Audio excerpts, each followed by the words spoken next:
గౌరవనీయులు ప్రదీప్ చంద్ర గారు IIT మద్రాస్లో, IIM కోల్కతాలో ఉన్నత విద్యార్హత సాధించి కాలిఫోర్నియాలో పిహెచ్డి చేసి విద్యార్హతకు విస్తారమైన అనుభవాన్ని జోడించి అనేక బాధ్యతలు సమర్థంగా నిర్వహించారు. విశాఖ, గుంటూరు జిల్లా కలెక్టర్గా పనిచేసిన అనుభవాన్ని, ఇంకా వివిధ విభాగాలకు కార్యదర్శి హోదాలో అందించిన సేవానుభవాన్ని ఇప్పుడు తెలంగాణ రాష్ట్ర సర్వతోముఖాభివృద్ధి కోసం సాగుతున్న ప్రయత్నంలో, బంగారు తెలంగాణ నిర్మాణం కోసం జరుగుతున్న ప్రతి దినం కాదు ప్రతి క్షణం జరుగుతున్న ప్రయత్నంలో తమ సేవలు అందించేందుకు ముందుకు వస్తున్న మన కొత్త సిఎస్ ప్రదీప్ చంద్ర గారిని కర్తాళధ్వనులతో స్వాగతించవలసిన గారి రిక్వెస్ట్ చేస్తూ శ్రీ ప్రదీప్ చంద్ర గారు.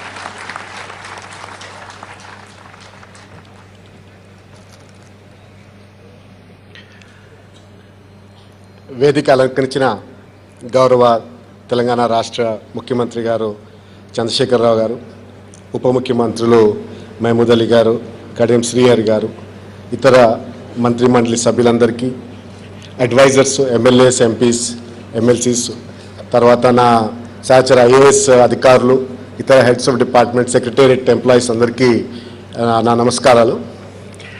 రాజీవ్ శర్మ గారు ఈరోజు ఇక్కడ బహుశా స్టేజ్లో ఉన్న పాపారావు తర్వాత నాకు అందరికన్నా ఎక్కువ అనుభవం కలిసి ఉండడం జరుగుతుంది. ఎందుకంటే వారు నేను సేమ్ బ్యాచ్లో అకాడమీలో వెళ్ళడం, అక్కడికి అప్పటికే వారికి పెళ్ళైపోయింది కాబట్టి వారు ఫ్యామిలీ అకామిడేషన్లో ఉండేవారు, ఆ కొండపైన ఉండేది, మేము హాస్టల్స్లో ఉండేవారు. కానీ సేమ్ కాడర్ కాబట్టి ప్రతిసారి కలుసుకొని అదే ఆ తెలుగు, ఉర్దూ లెక్చర్స్ అటెండ్ అవ్వడము మాకు అప్పటి నుంచే పరిచయం. హైదరాబాద్కి వచ్చిన తర్వాత చాలామందికి తెలియదు, అప్పుడు ఈ సివిల్ సప్లైస్ కార్పొరేషన్ వారు స్ట్రైక్లో ఉంటే మేమందరం అసిస్టెంట్ కలెక్టర్స్, సబ్ కలెక్టర్స్గా వచ్చిన వారు ట్రైనింగ్లో మాకు ఏఎస్ఓస్, అసిస్టెంట్ సప్లై ఆఫీసర్స్గా కూడా ఇక్కడ హైదరాబాద్ సిటీలో ఈ సివిల్ సప్లైస్ పంపిణీ కోసం మాకు పంపించడం జరిగింది. సో మేమందరం ఒక్కొక్క సర్కిల్ తీసుకున్నప్పుడు 7 సర్కిల్స్ ఉండేవి. మేము 8 మంది అసిస్టెంట్ కలెక్టర్స్ ట్రైనింగ్లో ఉంటే ఒక్కొక్క సర్కిల్ తీసుకొని మేము సివిల్ సప్లై సుమారు ఒక 3 నెలల పాటు హైదరాబాద్ సిటీలో మేము ఏఎస్ఓస్గా నడపడం కూడా జరిగింది. అప్పటి నుంచి నాకు చాలా దగ్గర సంబంధాలు రాజీవ్ శర్మతో. ముఖ్యంగా సర్వీస్లో మేము ఎప్పుడూ మాట్లాడుకునేవారం. ఎందుకంటే వారు సబ్ కలెక్టర్ చేసినప్పుడు నేను సబ్ కలెక్టర్ చేయడం, వారు కలెక్టర్ ఉన్నప్పుడు నేను కలెక్టర్ ఉండడం, వారు హెడ్ ఆఫ్ ద డిపార్ట్మెంట్ ఉంటే నేను హెడ్ ఆఫ్ ద డిపార్ట్మెంట్ ఉండడం, అలా మాకు చాలా దగ్గర సంబంధాలు. వారు పిహెచ్డీకి వెళ్ళినప్పుడు అదే టైంలో నేను కూడా పిహెచ్డీకి వెళ్ళడం, ఇద్దరం ఒకేసారి వారి పబ్లిక్ పాలసీలో నేను పబ్లిక్ అడ్మినిస్ట్రేషన్లో పిహెచ్డీగా తెచ్చుకోవడం అందరికీ తెలిసిన విషయమే. అయితే చీఫ్ సెక్రటరీగా ఇక్కడ మన తెలంగాణ రాష్ట్రానికి 2.5 సంవత్సరాల నుంచి వారు సేవలు చేసినప్పుడు ముఖ్యంగా నేను గమనించింది ఏంటంటే మల్టీ టాస్కింగ్. మన రంజీవ్ ఆచార్య కూడా ఈ విషయం చెప్పారు. 2-3 సమస్యలు ఒకేసారి పరిశీలించి అదే ఆ మీటింగ్ జరుగుతూ ఉన్నప్పుడు 2-3 సమస్యలు పరిష్కారం చేసే ఆయనకు ఘనత ఆయనకే ఉంది. మేము ఒక లోపల రూమ్లో మీటింగ్లో ఉంటే బయట వారి పేషీలో ఇంకో 2-3 కూర్చొని ఉండడం, అలాగే ఏదైనా సీఎం గారు ముఖ్యంగా ఈ ఫైల్ ఇప్పుడే క్లియర్ చేయాలని చెప్పి ఒక ఫైల్ పంపిస్తే అది కూడా చూసుకోవడం, ముగ్గురు సమానంగా దాంట్లో క్వాలిటీ ఏమి తక్కువ కాకుండా ఇవన్నీ ఫైల్స్ డిస్పోజల్ చేయడం మనం చూడటం జరిగింది.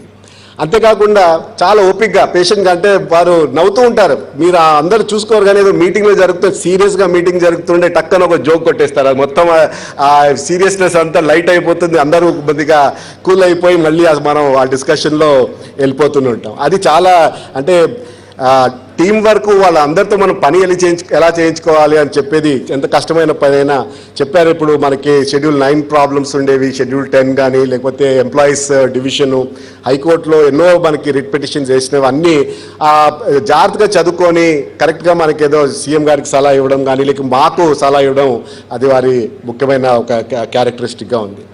నేను అనుకునేవాడిని నేను చాలా జాగ్రత్తగా ఫైల్స్ చదువుకుంటాను, నేను ఏదైనా నోట్ రాస్తే దాన్ని మనం తప్పులు ఉండవు అని చెప్పి కూడా ఏదైనా మిస్ చేయము అని చెప్పి నేను అనుకొని చాలా వరకు ఫైల్స్ పంపిస్తూ ఉంటే దాంట్లో కూడా వారు అంటే మనం సబ్జెక్ట్ స్పెషలిస్ట్ అనుకుంటాం. రెవెన్యూ డిపార్ట్మెంట్ అంటే మనకు రెవెన్యూ ఐటమ్స్ అన్నీ తెలుసు, లేకపోతే ఎడ్యుకేషన్ డిపార్ట్మెంట్ రంజీవ్ గారు ఉంటే మాకు ఎడ్యుకేషన్ అంతా కొద్దిగా తరోగా తెలుసు అనుకొని మనం ఫైల్స్ పంపిస్తే దాంట్లో కూడా జాగ్రత్తగా చూసుకొని ఏదైనా తప్పు ఉండే ఖచ్చితంగా వారు ఇమీడియట్గా పట్టేసి మళ్ళీ అది ఆయన ఏదో వారం రోజులని కాదు, 24 గంటల్లోనో 2 రోజులు మనకి తిరిగి వచ్చేసేది, ఇది ఫలాన్ని కూడా రెక్టిఫై చేసి ఫైల్ పంపించండి అని చెప్పి. సో అంత డెప్త్గా వారి నాలెడ్జ్ కానీ లేకపోతే వారి ఎగ్జామినేషన్ కెపాసిటీ ఎంతో జాగ్రత్తగా ఉండేది. దానివల్ల అంటే మన రాష్ట్రానికి మనకు అందరికీ ఏదైతే ఆదర్శంగా వారు ఉండిపోయారు యాజ్ అ సివిల్ సర్వెంట్.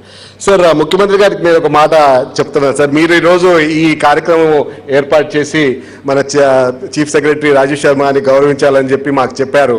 అది మీరు ఉట్టి రాజీవ్ శర్మకే గౌరవించేది కాదు సార్, మాకు అందరికీ, మా సివిల్ సర్వీస్ అందరికీ గౌరవించినలాగుంది. ముఖ్యంగా ఐఏఎస్ అధికారిగా నేను అంటే ఇంతవరకు స్టిల్ నేను ఐఏఎస్ అసోసియేషన్ తెలంగాణ దానికి ప్రెసిడెంట్గా ఉండి మీకు ప్రత్యేకంగా నా కృతజ్ఞతలు తెలియజేస్తున్నాను sir. Because the first time ఎవరైనా చీఫ్ మినిస్టర్ ఇంట్రెస్ట్ తీసుకొని మన ఆఫీసరు, మన చీఫ్ సెక్రటరీ మనం ఇట్లా సన్మానించాలా, అభినందించాలా అని చెప్పి అనుకోవడం, అది సార్ మీ just your graciousness sir. We thank you very much for it. Sir, ఇప్పుడు అందరూ చాలామంది మేము ఇక్కడ క్రికెట్ ఆడతాం, నేను ఆడతాను. సో క్రికెట్లో ఏమంటారంటే ఓపెనింగ్ బ్యాట్స్మెన్ మంచిగా స్కోర్ చేసి ఆ ఇన్నింగ్స్ స్టెబిలైజ్ చేస్తే సబ్సిక్వెంట్గా వచ్చే బ్యాట్స్మెన్కి కొద్దిగా ఈజీ అయిపోతుంది అని అనుకుంటారు సార్. సో రాజీవ్ శర్మ గారు మనకి తెలంగాణ స్టేట్కి ఓపెనింగ్ బ్యాట్స్మెన్గా వెళ్ళి బాగా మంచి సెంచరీ కొట్టి ఎస్టాబ్లిష్ చేసుకున్నారు sir. So as one down batsmen నాకు చాలా ధైర్యంగా ఉంది. ఇప్పుడు వారు ఓపెన్ చేశారు కదా, కానీ నేను వన్ డౌన్ బ్యాట్స్మెన్గా నాకు ఇక్కడ మంచిగా ఇంకా ఛాన్స్ ఉంటుంది అని చెప్పి నేను అనుకుంటున్నాను సార్. ముఖ్యమంత్రి గారు కూడా నాకు వన్ డౌన్ బ్యాట్స్మెన్గా అవకాశం ఇచ్చినందుకు నేను కృతజ్ఞతలు తెలియజేసుకుంటాను sir. Thank you very much. అందరికీ నేను చెప్పేది ఏంటంటే మనం అందరు కలిసి పనిచేస్తేనే మనం ఈ అభివృద్ధి సాధించవచ్చు, బంగారు తెలంగాణ అని చెప్తాము. సీఎం గారు చాలా ఐడియాస్ ఉంటాయి, కొద్దిగా రాడికల్ ఐడియాస్ కూడా ఉంటాయి. మనం దాన్ని అన్నీ ఇంప్లిమెంట్ చేయడానికి మీరు అందరూ నాతో సహకరిస్తారని నేను ఆశిస్తూ సెలవు తీసుకుంటాను.